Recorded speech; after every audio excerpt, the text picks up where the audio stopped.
I've been posting on Instagram for about like 2 years, and I finally had my first hit today. You did, Actually, yeah. You blew up, right? blew up. It's at like 300,000 views. I think there really is a truth to you being in like Instagram jail. I Yeah. think the number one thing you just gotta keep. What's the moment you had, no idea, will become a core memory? And okay, I guess for me, that's a pretty hard question for me. But this is a this is I since you kept it, you talked about like our friendship and stuff like that, and a key moment. I'll go along the lines with that. Do you remember a Friendsgiving? Ooh, So absolutely. Absolutely. And the interesting thing about these questions is I don't know him, he doesn't know him, no one knows these questions. It's completely raw. We're completely coming up with the answer right on the spot. you ready, Saya? I'm ready. All right, give me 1 second. We gotta drink water. Good morning. Ready? Then hit record. All right, 1 second. I'm just gonna bring up the questions really quick. You got your questions? I have 100 questions. Oh, okay. I'm literally just gonna be choosing and picking the best ones I can think of. All right, I got my three. All right, Ready? 3, 2, 1. What's up, everybody? My name is Jesus Rodriguez from Watch the Matter with Me, I'm asante.hiloshee. and welcome to Two Guys, One One Garage. All right, today we're here for our second episode of Two Guys, One Garage. Yeah, it's our second episode. We got some pretty good feedback regarding our first episode. I had some of our friends reach out. They really liked it. Apparently, we had audio issues on our first live, so we're trying to make sure we get it right this time. It seems like we got it figured out. We're live right now on the Watch the Matter with Me YouTube channel. If you want, for you to tune in. So let's get started. All right, so I'm gonna start off with the opening question, Chewy. Wait. How you doing? How am I doing? Actually, I'm doing fantastic. I've been posting on Instagram for about like 2 years, and I finally had my first hit today. Actually, yeah. You blew up, right? Blew up. It's at like 300,000 views. I'm feeling pretty good, especially after being at like under 10,000, 5,000 for the entire month. Yeah. I think the number one thing you just gotta keep posting, keep posting, keep posting. I think there really is a truth to you being in like Instagram jail, and eventually you can finally get out of it. But you gotta keep posting. Yeah, you've been posting like crazy, which has worked out for you, which is good, right? Happy for you there. For people who don't know, Sante's been making content for like 2 years. 2 and years. unfortunately, 2 years. it hasn't gone anywhere. And so the reason why he's saying he feels like he's finally out of Instagram jail is because he's finally getting the views there. He's finally getting the foot traffic in, which for 2 years he had close to none, and now he is, which I'm very happy about because you've been putting in the work. Yeah, I think the real solution is probably be consistency. Well, I have been posting. It's kind of been a little bit on off. Maybe I'll post like maybe 1 reel or 2 reels a week, something like that. When I really actually started experiencing success was when I started posting. Like this whole entire month, I posted 50 reels. And I think that's the real solution. You just got to keep posting, and then eventually Instagram will find your audience. But the other thing that I've also been using is trial reels. And apparently not everyone has access to it. I don't have access to it. I think it might depend on the country. So some countries don't have access to it, or I think if you're like a brand new channel, they don't really quite give you access to it. But trial reels, pretty much what it does is it doesn't show it to your followers. So it's kind of like a secret hidden post. So if you go on my page, you can't even see those posts. Only I can see it. If you follow me, you won't be able to find it. I literally have to send you the video for you to even notice it. Well, there you have it, folks. Pretty good. I'm pretty happy about that. And let's get to it. What do you want to talk about today? All right. So the first question I want to get into is, what's the moment you had, no idea, will become a core memory? What's a moment I have no idea that would become a core memory? And the interesting thing about these questions is I don't know him, he doesn't know him, no one knows these questions. It's completely raw. We're completely coming up with the answer right on the spot. I came up with 3. My wife helped me with 1. So that's how I get my questions. He just I'm chat GPTing these questions. I'm not going to lie, y'all. I'm chat GPTing these questions. But whatever, it is what it is. So, okay, repeat the question one more time. All right, so the question is, What's a moment you had no idea would become a core memory? That's like the good old saying that you don't know you're in the good times till the good times are Oh, gone. You know yes. what I'm saying? Absolutely. That's what you're saying, Absolutely. right? Do Absolutely. you have one? I'm gonna think about that. Do you have Okay. one? One of my core memories, there was a moment where I was about to leave to Colorado. Like, pretty much, my friend, he lived in Colorado, so he was actually going back. He kind of lived out here for a little bit of a moment of time in Vegas, and he started going back to Colorado. He was working with a race team, and pretty much they were hiring some guys to come on the team and be like mechanics for the team. And I was thinking about moving out there. I was never able to commit, but what was interesting was Chewy, he ended up running a party for me, a celebration party that I was leaving. And A farewell party, essentially. yeah, but the funny thing is, like, I think it was like maybe what, 1 or 2 days before he threw the party, I was like, Chewy, I'm not going anymore. And he was just like, Everything I don't was care. already planned. He's like, I don't care. Everything was already done. Everybody was already invited, and it was a great time. It was a great time. So instead of it being a celebration of me leaving, it ended up being a celebration of me staying. Yeah, so it worked out. Which we were all pretty happy that he stayed. And I'm still happy.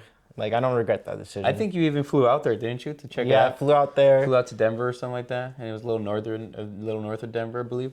Yeah, it was in Loveland. So he was serious, you know. Yeah. Yeah, well, I mean that's a good one. That's definitely a core memory. I mean, we probably wouldn't even be doing this podcast if I didn't We stay. probably wouldn't be doing a lot of things. wouldn't You be- probably wouldn't have a lot of cars and vice versa. So yeah, that was a Completely different pretty, lifestyle. that was like a moment stamped in time where you like the Fast and the Furious movie. The crossroads and Paul Walker goes one way and you go other. So yeah, life would have been different. He would have been somewhere else essentially. Who knows, you know? But I'm happy you stayed. I'm pretty sure there's other people that are happy you stayed. And okay, I guess for me, that's a pretty hard question for me. But this is I since you kept it, you talked about like our friendship and stuff like that, and a key moment. I'll go along the lines with that. Do you remember our Friendsgiving? Ooh, absolutely, I absolutely. don't know. It's maybe been like, I think probably 5 years. We had a Friendsgiving here at my house kitchen, and it was a pretty special moment because if you like go back and think, that's like, and you think about that as like a still moment, we're not gonna get that again. Like we all have kids now, we all have bigger responsibilities. It's not that easy to get everybody together and go out. Some of us probably don't even talk anymore. You know what I mean? Yeah. So that was a pretty cool stamped moment that I remember regarding friendship and our friends. Or what do you think? I think I had a quote. You know, it was the quote from Fast and Furious. Oh yeah. We have somebody has footage of that. Someone actually recorded that? I think there's What? footage out there. I didn't know someone actually recorded that. Of like 7 tables set up as like a L in my kitchen, and we're all eating. Remember? But yeah, that's a pretty good question. Pretty good Yeah, question. I'll never forget the quote. It was, dang, how did it go? Do you remember? Oh my God, dude, no, I don't remember what I had for breakfast yesterday. It was that famous quote where they're all sitting at the table and he reaches in and grabs the food. The Fast and the Furious. The Fast and Furious quote. Yeah. Okay. Well, that was a good question. My question is, it's a little more methodical. You got to think about it. Maybe you don't. Okay. Maybe you already know. Where do you see yourself in 10 years? 10 years, if I haven't made it as a big YouTuber, I don't even know what I'm going to do, to be honest. Because, like, I'm 100% locked in. Like, that is the goal.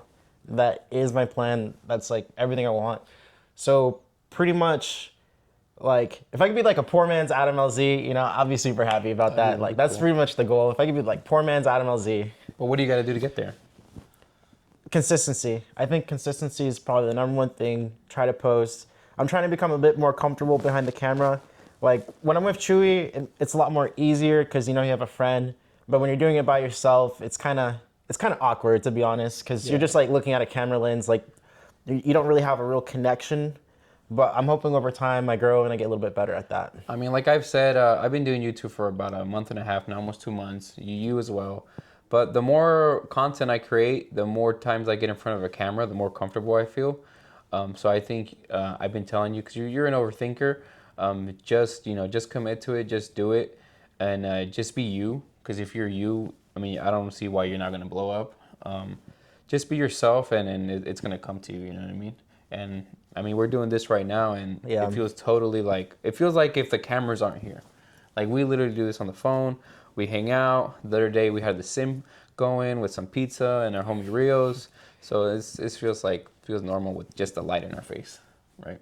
But And I think the cool thing is like it's unpracticed, unrehearsed. Like this is literally the first podcast was literally our first podcast. Like we didn't try nothing else. We didn't do nothing else. I mean, we don't even have a background. We have a B18 C1 head right here, a VTEC head that from my brother's car. We have a blower.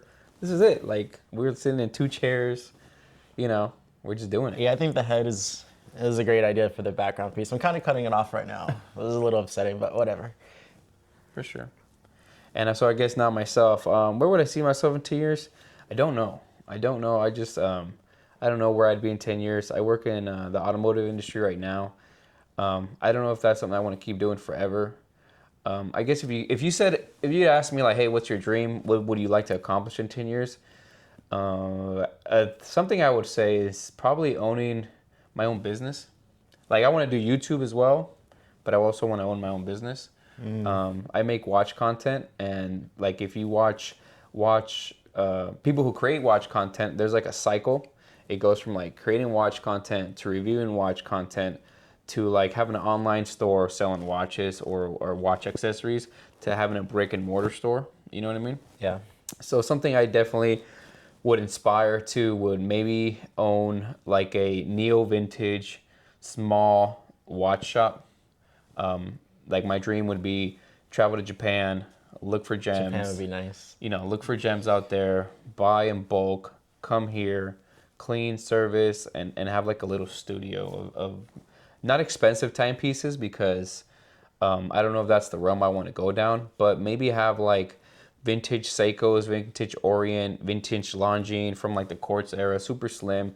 I really, really love that era of watches that are like anywhere from $1,200 being in like a high range to like $200-300. So I love to give. I found that out by giving you your first watch, and I gave my dad a watch which I loved. So I figured out something about myself that I love to give. So I would love to give somebody the experience of buying maybe their first watch or them buying a watch from me. You know what I mean? And nerding out about it and yeah, I mean that's what I see myself imagine me on Spring Mountain in Chinatown. You know what I mean? Try to be in a small Chinatown. little shack, little studio, neo vintage, cool Seikos, Orients, vintage Swiss. You know what I mean? Something like that. Something like that would be awesome. I think the only thing I kind of hate is like in today's time, we're dealing with Amazon. For sure. You know what I mean? Everyone's buying from Amazon, so it's just like opening up a store is even harder than ever nowadays. Well, that's why I tell you, from all the Teddy, Long Island watches, a lot of these people who went from watch content to reviewing to online stores, and a lot of them still only have online stores. Like Adrian for Bark and Jack, he has an online store. He sells watch straps. So not everybody makes it to that brick and mortar. Maybe they don't want to. Maybe the country they live in is just not feasible or is expensive. But I know that definitely I would love to wake up early in the morning, go open my doors, turn on my lights to a sick lounge, like an experience, you know what I mean, where you could hang out, look at old watches, and have a good time, So pretty much have like a community, the watch community basically at your store. Yeah, pretty much. And in YouTube, still do YouTube. You do podcasts with you, hopefully.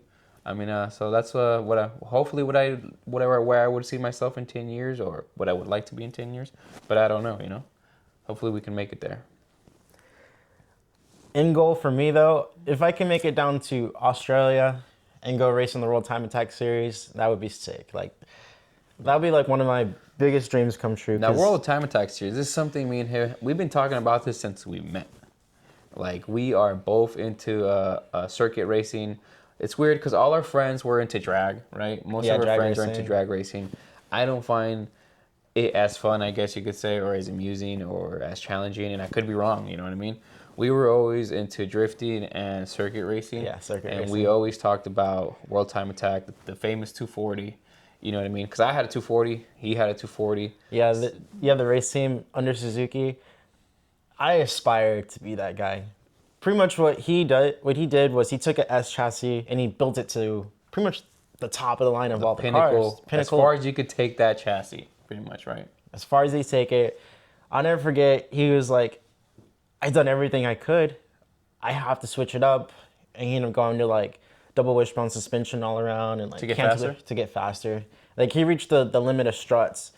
And pretty much what was happening was when you run too much downforce, there's only so much you can do on struts to where like the camera gain and all that kind of stuff starts playing an issue. Yeah, there's a lot of engineering when it comes to that. I know you took like a whole class a couple months ago of like compression and expansion and all that types of stuff, but that's something Asante's super passionate about. He loves the engineering and figuring out how things work. So I think that's probably one of the reasons why he loves Time Attack, because it's like, what do you have to do to squeeze a little bit more performance from it, right? And that's why I tell you to get into Formula One, because if you get into Formula One, that's literally what these other guys are doing, you know. I don't know why I don't money watch not being an Formula option. One. I don't know why I don't watch Formula One. I really should. But yeah. What's the next one? Next question. Let's see. By the way, guys, shout out to Asante, because he has to go to work after this. So we're here filming and he has to go to work after this. What's something about your relationships you learned the hard way? I'll let you go. Are you gonna let me answer that one? See. I want to see where you're going with this. Oh wait, what type of relationship? Like love relationship, friend relationship, parenting relationship? We'll do love. We'll Love? do love. We'll change it up a little bit. We'll do love. For sure. I guess number one is probably it takes two to tango. Okay. Elaborate. So it takes two to tango. Like everything that I do is gonna affect you, and everything that you do is gonna affect me. Yeah, I mean, financially, I mean, I could see that. Was that your problem? Did it have to do with finances, or how did you come to that conclusion, I guess? It's kind of on the lines because we all kind of depend on each other in certain kinds of situations. And what's really interesting is everyone has like a different kind of love language. And Good book, by the way. Yeah, fantastic book. If your love language isn't quite compatible with your partner's, you can have major issues within your relationship. For sure. I mean, yeah. I mean, I guess for me, it would be, for me and my wife, so for a long time, she always felt that I prioritize my friend group rather than her family. And now I'm kind of embarrassed to say it, because her family is so good to me. And not even to me, I don't care about myself, but they're so good to my children. And I appreciate that, and I love that about them, and I couldn't thank them enough how they treat my children. So she always got upset because I would prioritize my friends.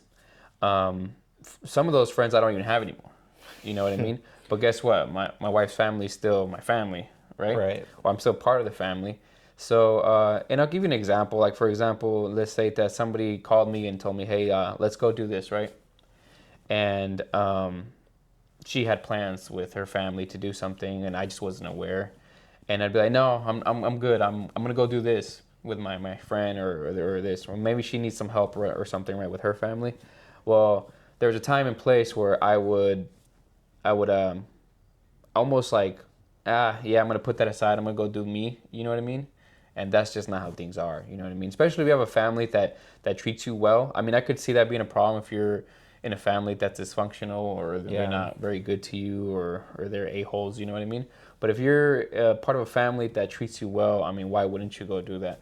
So yeah, I learned that the hard way. It took me a long time to mature and to get to that point where I had to tell myself that my priority is my family, which is my wife and my children, and then comes my parents, you know what I mean, and her family, and then my friend group. I mean, you're my best friend, so I consider you part of that family, you know, that that middle ground. And it took me a long time to mature and get to that point, but I finally did. And when I did, things just started getting better because I started doing things without her asking, you know what I mean? And I could see it in her that she was just happier or more at peace or Yeah. whatever it was. Do you know what her love language is? Her love language, yes, I do, but I gotta think about it. What is it? Her love language is thinking of the word. So was it like acts of service? No, it's not acts of service. Quality time. It's definitely quality time. Well, it was a mix between quality time and I would say quality time more than anything. Quality time. Yeah, because Yeah, that's my love language as well. Quality I think time. hers is quality time too. For me, I'm a words of affirmation type of person, and what is the other ones? Words of affirmation, gift giving. Yeah, gift giving. Then there's Let's try to think. quality time, Quality time. Words of affirmation. Giving and receiving gifts. Acts of service. acts of service. Yeah. So hers was acts of service and quality time, like a little bit of both, which makes sense because she doesn't like when she has to tell me to do something, and she likes it more when I do it. If I show up with flowers, she loves it. You know what I mean? She didn't have to tell me, and so yeah, I would say that. But mine was, I would say it's words of affirmation and then the action. And you said you were what?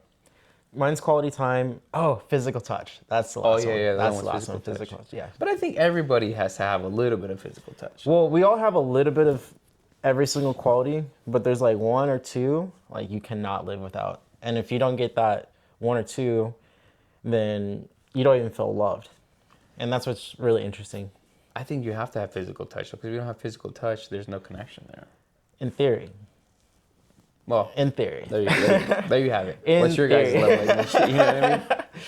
Some people, they don't really need it. I mean, like, so that's kind of the thing with like long distance relationships.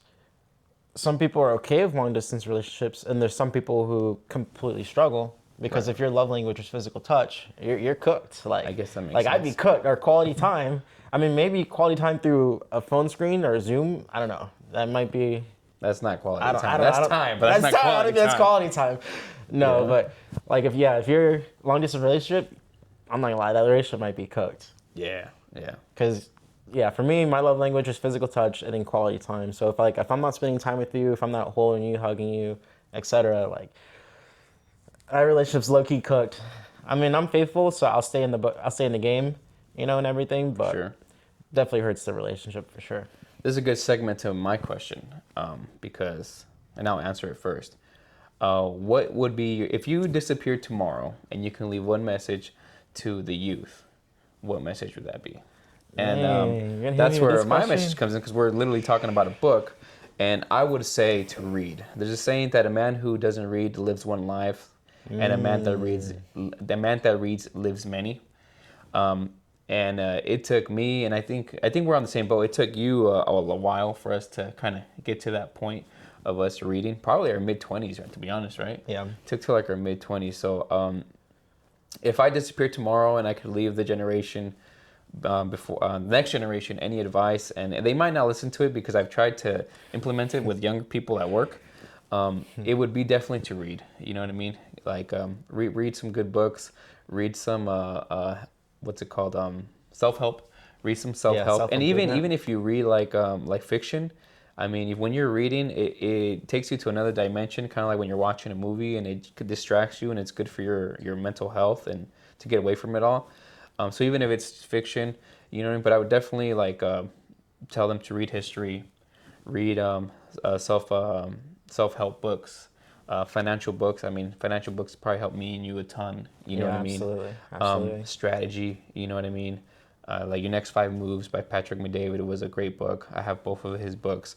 So just read more. Definitely read more because I feel like I became wiser.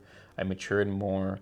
And if you think about it, somebody who writes a book, they're literally giving you their life sauce. That's what I love about it. They're giving you the sauce. That's literally what I love about it. They're literally giving you the sauce. They're giving you their life experience. So you don't have to make the mistakes they made. You know what I mean? And all you have to do is read it. All you have to do is listen to it. I listen to a lot of audiobooks. I necessarily don't read all the time.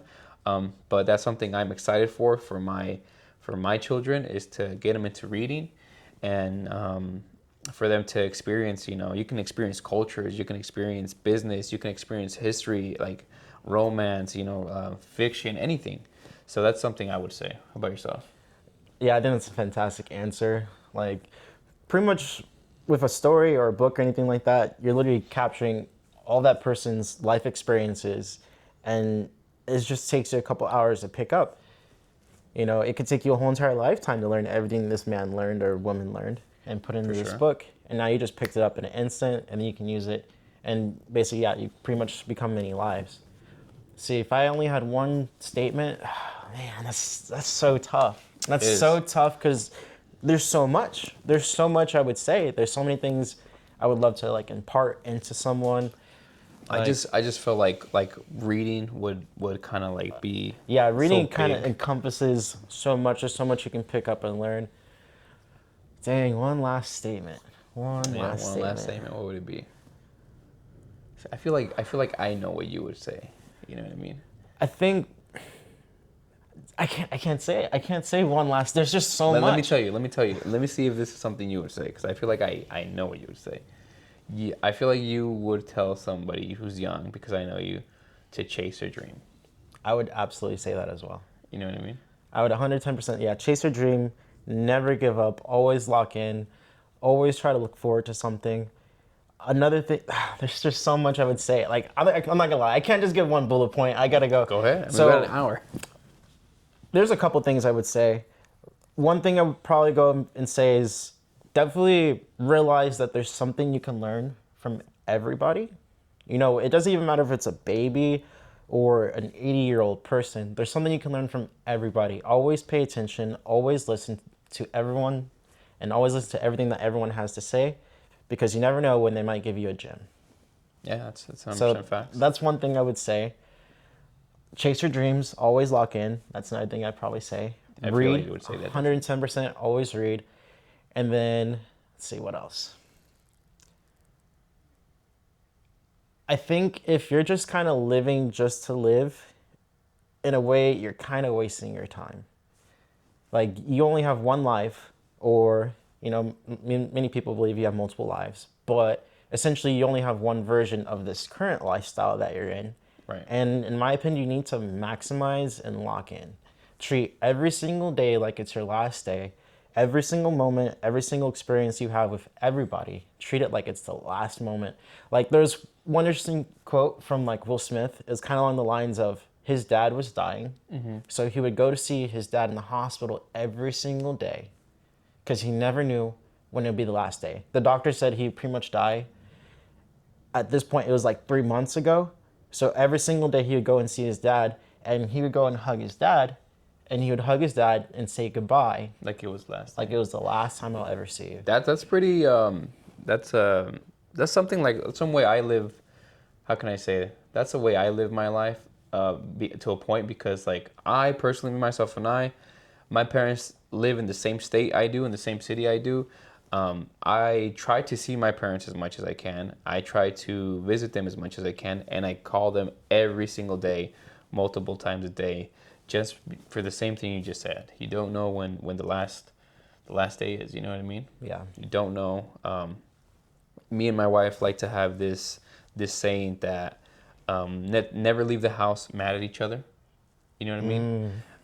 And a couple weeks ago we had a little argument, whatever, but that's true because you'd never leave the house upset because if you leave that house, you don't know if at the stoplight you're gonna get hit and you might not just come back, and now you're gonna live with the pain of that. Hey man, maybe I said something stupid, or maybe they said something stupid, and vice versa. You know what I mean?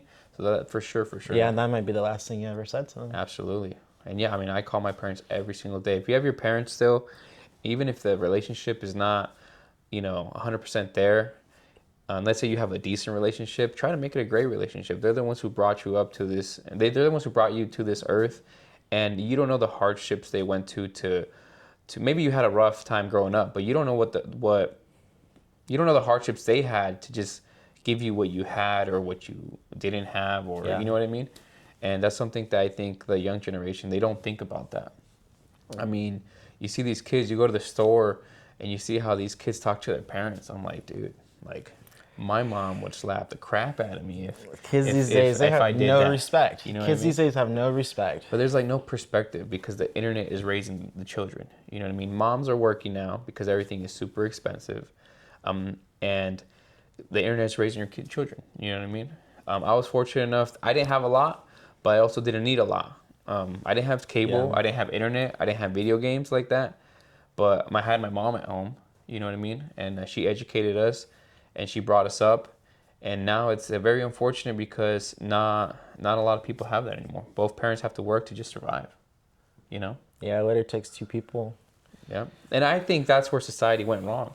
You know what I mean? That's where we became a society that went from mom staying home, being maybe a minimalist family, and getting maybe McDonald's once every 2 weeks or once a month type stuff, to, you know what, we want McDonald's every week. Mom's gonna go to work, but what did you give up? I think that's why things are so expensive. I think that's the real reason. Like a lot of people blame it on like a whole bunch of different stuff. Maybe it might be like when we got off the gold standard. Like that's obvious. That's another thing when things super skyrocketed. Nixon.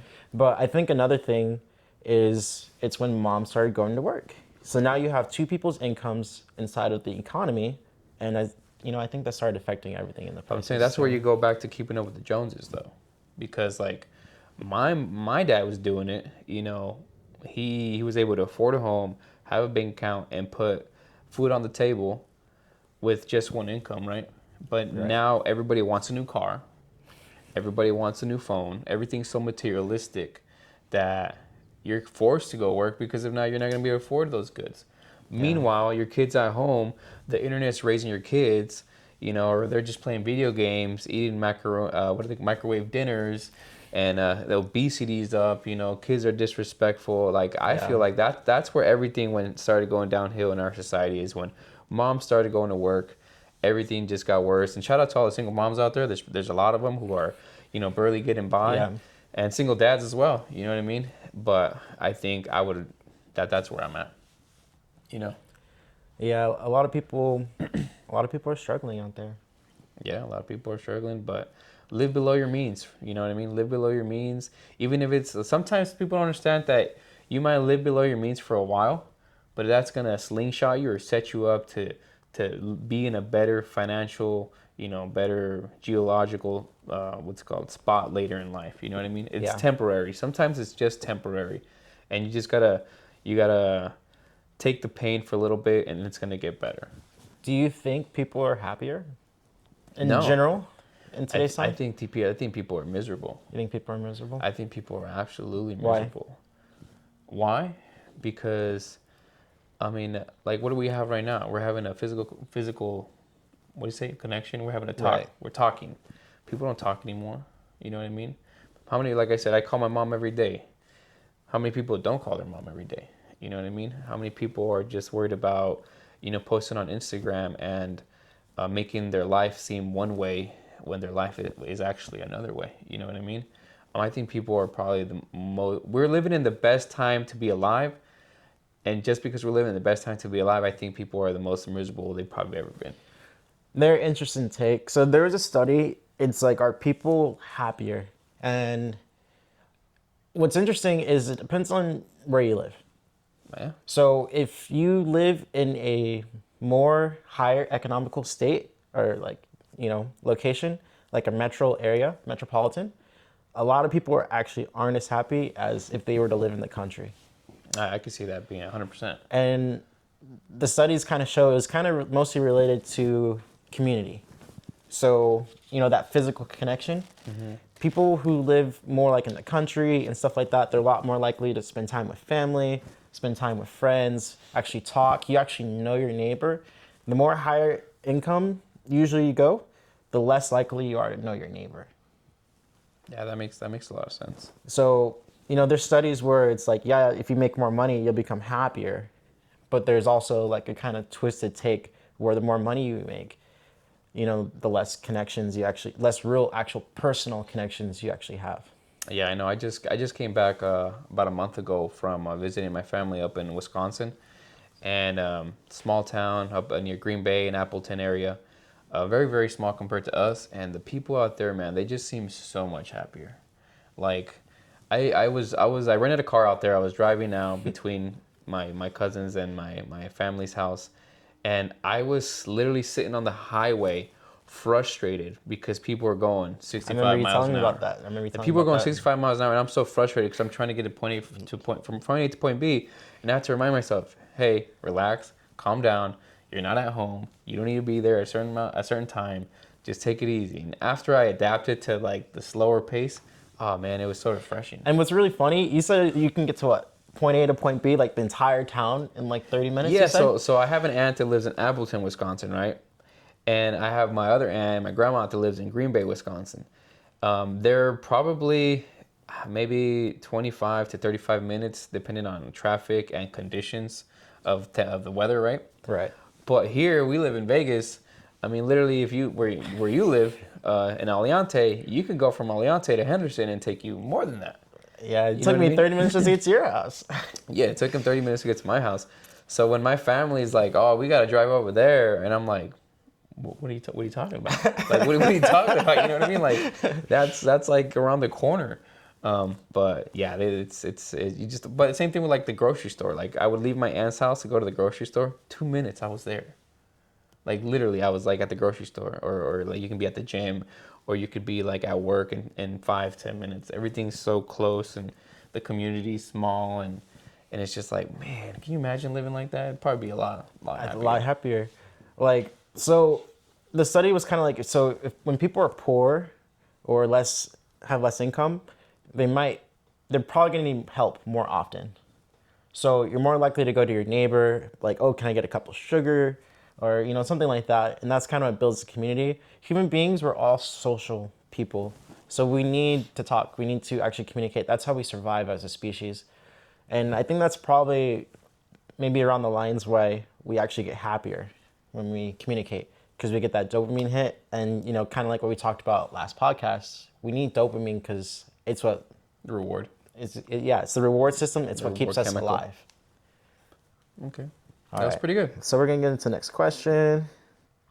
And leave down on the comments below. Leave questions. Give us a panel. You know what I mean? So that next week when we do this, we could answer one of your guys' questions. And instead of there being 3 questions from us, maybe there'll be 2 and 2, and then one of your guys's. So like, subscribe, comment a question, and we'll talk about it. You know what I mean? Let's see. I'm trying to think. There's a lot of questions. Like I literally got 100 questions to choose from. You want me to say my last one before and while you find one? Okay. So my last one was this is what would you buy twice? Like what was so good? What was a product? What was a vehicle? Anything in your life that you would buy twice? It's we're a couple days out from Black Friday, from Christmas. So I figured, what's something that people would buy twice? I made a reel yesterday in a YouTube video of a SSK Seiko 5 that I think is an absolute gem for starting a watch collection or getting someone a gift. So that's kind of where this question came about. I'm like, what would you buy twice? What have you bought before that you would literally buy twice? And I think you guys know where my answer is going because of what I just said, but I'll let you start it. That's kind of an interesting take because I feel like I don't really need things twice. Yeah, but To a certain degree. what was so good that you purchased, like the Osmo Pocket 3, you know what I mean, that you would literally buy again?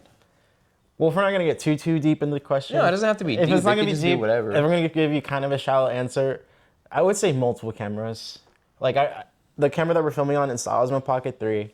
I really like that camera. So when we get multiple camera shots, it allows us to get different angles, different perspectives, and it allows us to kind of keep the video a little bit more interesting. So like I filmed a video the other day. It was my S2000. I was driving on the F1 track and I was able to get multiple shots. Like I got a shot of my face, I got a shot of the car going down the track. When you can get multiple shots, it kind of creates this huge different perspective of the same. sure. And the problem is It's the same moment in time. Yeah, you can't- And you're viewing it in different ways. different ways, and you can't repeat it. Like sometimes you only have one chance, one opportunity to take a shot of something. So when you're able to get like multiple different versions of it, I'd say that. So kind of along the lines like having multiple cameras. And yeah, I really like the Osmo Pocket 3. Like another camera I have, it's the Panasonic let's see, which one is it? S5 II. So that's the new camera I'm kind of shooting on. I'm still trying to learn it, but yeah, I love having multiple cameras. So cameras. Okay, that's a good answer. For me, it's going to be a shameless plug because I think you know what I'm going to say. I'm going to say a good watch. You know what I mean? Because not because I'm into watches, but because there's a saying in the watch community that you don't really own a watch. You just keep it for a time. You know what I mean? That's interesting. I like it. Most watches are gonna, if you buy a well-built, a good quality watch, it's probably gonna outlive you, and that watch is gonna tell a story. So, for example, I have my watches. I have watches I have videos of with my children doing certain things, trips that we've taken, and I just hope that one day my son's gonna be able to get that, pick that up, and be like, man, I remember my dad wearing this. You know what I mean? This is a part of him that I'm gonna wear, that I'm always gonna have with him. That's Kind of like gonna a staple. probably outlast him. As long as he maintains it and services it every once in a while, maybe he'll give that to his. It's one of those his kind of child. mechanical type watches, right? Yeah, mechanical or automatic, whatever. Today I'm wearing my Grand Seiko, so this is definitely something I would buy again, and just the craftsmanship, the bang for the buck, there it is. It's absolutely there. So I would definitely buy this again. I mean, if I'm gonna say another thing, I'd probably say multiple cars, because. But I don't know if you want to be like That's an addiction now. super like specific about buying one thing multiple times, like one car multiple times or different cars. But it's kind of like the same idea. Every watch kind of has like a different experience, different history, different culture. Same thing with every car. So every car that I own, they all have a different experience. Spirit. So like Spirit's different. when I get in the S2000, like it's just a straight adrenaline rush when you start climbing to like the high RPM. Like you really feel it in your soul, in your blood. Just gets your heart racing every single time. So, stuff like that. The 240, that one's just pure nostalgia. Yeah. Like, I love the way the car looks. I remember watching the drifting videos back when I was first growing up. And, it just hits the heart really hard. We have a friend. We know. Shout out Jace, who he had a saying. He would say, "Cry about it once," right? Buy once, cry once. He would always say that about his vehicles, about stuff like that. And that, I think definitely, there's a lot of things in life that you could take that approach. I mean, you can buy a nice leather jacket, and that leather jacket's going to be with you, for the rest of your life. You cry once, you buy once, right? I think about that quote all the time. So it was kind of on the lines of like, say you want to go buy something, right? You might spend, I'm going to go get the cheap version of it. And like what he would say pretty much was, make sure you always spend the extra money to get the one that you actually want, because if not, a lot of things can happen. Like, number one, you may end up selling it because you're not happy, and then you end up buying it later, so it end up costing you more money in the long run. So his advice... That was his way of thinking. Yeah, his way of thinking was, if you buy the cheap version of it, you're not going to be happy with it, and you're going to have to buy something again later on. So you just paid twice for it when you could have just saved up and bought it once, right? Right. So always spend the more money. Always get exactly what you want. Every single detail, if possible, But don't be afraid to spend the extra money. And I actually learned that same idea when it comes to cars. So when I first bought my first 240, I wouldn't say I cheaped out because it took me a whole entire year to pay for it. I starved for that car. Like, I was saving up lunch money. I was working in the school cafeteria. My paychecks were like $20. $20. So it took me a whole entire year. I didn't buy nothing. My friends would go invite me to go out. Like, hey, let's go to the movies. I would tell them no. Like, I was locked in. Like, I wanted this car. I was checking Craigslist every single second. I was hitting refresh. That was back when Craigslist was a big thing before Facebook Marketplace. So I was just happy to get a 240 in general, but it kind of took me 3 240s to actually get the one I actually really wanted. One. It ended up being an automatic, rust-free. Like, I met the owner who bought the car off the lot. Like, it was like a one owner. I mean, the only thing was automatic. We did a manual swap on it, real quick, so that went away. But it was a one owner. The thing was straight. I mean, it was a beautiful car. If somebody's looked at it, they're gonna be like, that's nothing. That's nothing. But we looked at it and we're like, man, that's a This is dime the a dozen. car you should have bought in the first place, That's gang. the barn find right there, right? Yeah, the paint wasn't perfect. It had probably the worst cracked dash I've seen in my entire life, no lie. But ultimately, if you can, take the time, spend the extra money, whatever it is that you need to do, but do what you need to do and go get the car you actually want or go get the thing you actually want. I mean, I know for myself, I mean, I've bought watches that kind of fulfilled that like the midpoint of what I actually wanted. And you buy it, you get that dopamine hit of excitement, but come like 3 or 4 days, the honeymoon phase is gone. You know what I mean? And then, yeah, it's not real. what you wanted. It's maybe 60% of what you wanted, but it's not what you wanted. And now you're on the crossroads of, okay, so do I keep it and settle with it and take a loss? Or do I sell it, take a loss, and keep on saving? So I would say, like you said, Keep on saving. keep on saving, buy what you want once, what do you say? Buy once, cry once, Buy once, buy once, cry once. and go from there, you know? And always spend the extra money. All right, so you ready? Here's Here we go. my question for you, Chewy. Shoot it. Is what's a lesson you learned from rock bottom? What's a lesson I learned from rock I bottom? absolutely love this Oh question. man, I gotta think about that. What's a lesson I learned from rock bottom? Do you know yours? I almost had it, and I lost it. Oh man, I'm trying to give some sauce here. You know what I Some mean? sauce. What is a lesson I learned from rock bottom? And if you have a lesson you've learned from rock bottom, tell us in the comments. You know what I mean? Let us know. Let us know. Let You us know, know. because- I'm always trying to learn something. Lesson that I learned from rock bottom. I'll go first. I'll kind of give. I'll give a little bit of a shallow answer for now. So one lesson I learned from rock bottom is go to the gym. Go to the gym, bro. Definitely. Go to the gym. I can think about all the memes that pop up on your phone, like for all the gym people, because like you'll just be on your phone one moment, and the next thing you get this reel that pops up. And it's like, go to the gym. You seen the Nordic guy? The Yeah, big exactly. Nordic guy? Absolutely. Go to the gym. So it's more than just working out. It's more than, I'm just here for my mental. It could be mental health. It could be physical health. There's a lot of reasons to go to the gym. Like when I hit rock bottom, I had a friend, because pretty much I kind of went through like a whole breakup situation and everything. So I hit rock bottom. I remember telling my friend, I was like, dude, I feel like this floor, I can't go any lower than the floor. Like there's no lower I could be. So essentially, I started going on jogs and stuff like that because I had so much energy. Like when you go through a breakup, oh my. Well, think about God. it. You had all this time and energy that you invested every single day to your relationship, and you say now you had a lot of energy. Where does that energy go? You don't know what to do with it. Like I had so much energy, I was literally shaking. I was shaking. I was like, dude, I'm losing my mind here. Like you kind of go through like every single emotion hits you at once. It's like sad. It's like anxiety. Even remember you happiness telling me. kind of hits you in a really weird, twisted way.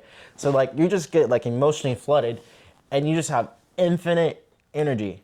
And like the number one thing I'd probably tell everybody when you're going through that situation is try to channel that energy into something positive. Like some people will maybe even get into drinking, try to weather it down. And in my opinion, you're just killing it, because this might be the most motivational moment in your entire life. For sure, yeah. Like when you go through a breakup and you hit like rock bottom and stuff like that, like it's literally infinite energy. So my friend, I was kind of going through a rough moment. My friend was like, hey, come to the gym with me.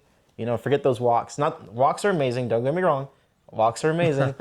Like you should still go on a walk because you can absolutely clear your mind, and it's a great mental, exercise. But when I started going to the gym, I started working out. I started getting, the gains and everything, and you kind of build yourself back up. So even though you're at rock bottom, you're building your mentality back up. You're building your body back up. And then at the end of the day, you look at yourself in the mirror and you're like, you're a completely different person. And just the physical aspect of seeing yourself in a different kind of view also helps your mentality. So I'd say go to the gym.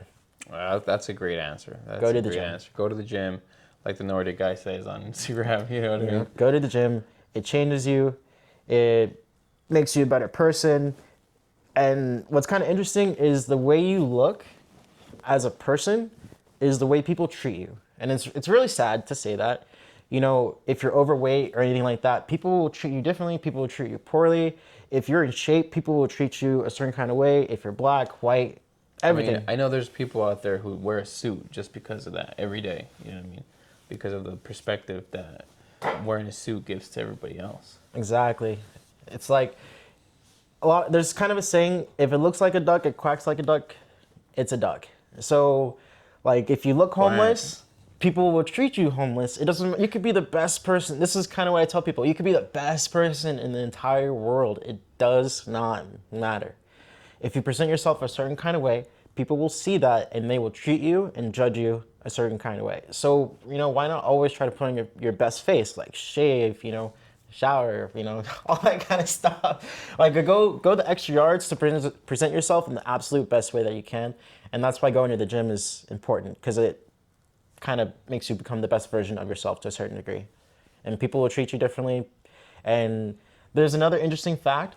It was along the lines of like, you're more likely to get a higher jail sentence if you're unattractive. Wow. Have you heard of that before? No, but that's kind of messed up. I know. So you're losing your life twice. It's called pretty privilege. Wow. Okay. So basically, there's like a study on Netflix where they collected like 100 people and they did a survey.